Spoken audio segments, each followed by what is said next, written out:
தள்ளியாவே ஐய சீனேவண்ணா நானே கோளாறு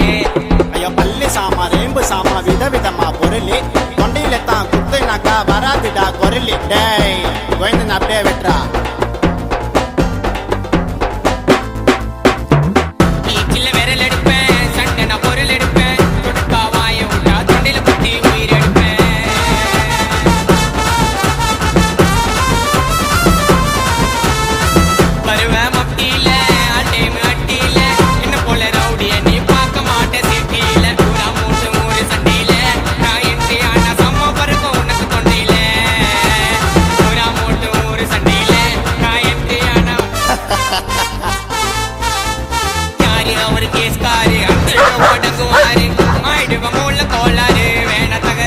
வாய விட்டா செத்துடுவேன் நீ சுடுகாட்டில பத்திடுவேன்